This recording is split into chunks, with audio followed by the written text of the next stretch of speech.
तो भक्ति जी के सामने नारद जी महाराज यहां कहते हैं कि चिंता करने की कोई बात नहीं है, क्षण मात्र में सब कुछ जान लिया।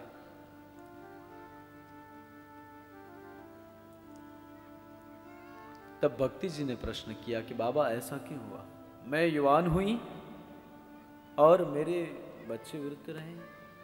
तब कहने लगे वृंदावनस्य संयोगात् पुनस्त्वं तरुणी नवा धन्यं वृंदावनं तेन भक्तिर्नृत्यति यत्र च। धन्य है वृंदावन धाम जहां भक्ति नृत्य करती है। भक्ति जी ने कुछ सवालात किए नारद जी महाराज से। सबसे पहला पूछा कथम परीक्षिता राग्ना स्थापितो यह सुचीर कली प्रवृते तु कलौ सर्वसार पुत्र तो गतो। भक्ति महारानी जी कहने लगी अगर कलयुग के प्रभाव से ही मेरे बच्चे जीर्ण हुए हैं तो महाराज एक बात मुझे बताइए, परीक्षित तो बड़ा प्रतापी राजा था, फिर उसने कलयुग का स्नपन क्यों किया? कलयुग को परास्त किया, उसके बाद उसे मारा क्यों नहीं? कलयुग का दमन किया, उसके बाद उसको स्थापित क्यों किया? उसको पता नहीं कलयुग में यह सब होता है। नारद जी कहने लगे कि भले 100 दोष हो कलयुग में, लेकिन एक गुण है। वो कौन सा गुण है? यद फलम नास्ति तपसा न योगे न समाधिना तत्फलं लभते सम्यं कलो कैशव कीर्तना। यद फलम नास्ति तपसा न योगे नैव समाधिना।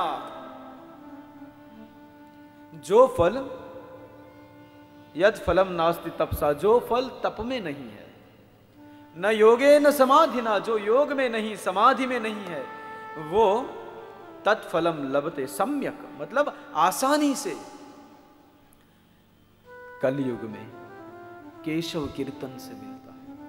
मतलब कलयुग में हजारों गुण दोष है, पर एक ही गुण है कि भगवान केशव के कीर्तन मात्र से, उनके भजन मात्र से हमें मुक्ति मिल जाती है।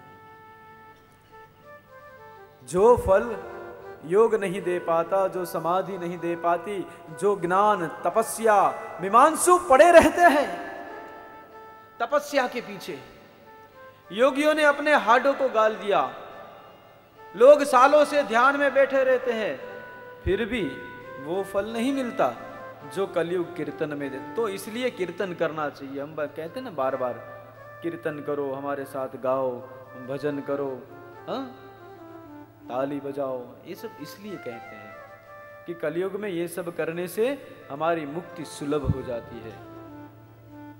केवल ठाकुर के नाम का संकीर्तन ही हमें वहां तक ले जाता है। तो कलयुग में कीर्तन होना चाहिए। भक्ति जी ने और काफी प्रश्न किए और नारद जी ने उनके जवाब भी दिए। फिर नारद जी महाराज ने कहा कि बच्चा तू चिंता नहीं कर,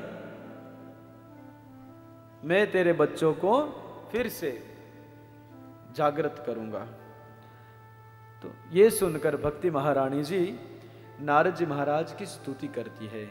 जयति जगति मायाम यस्य कायादवस्ते,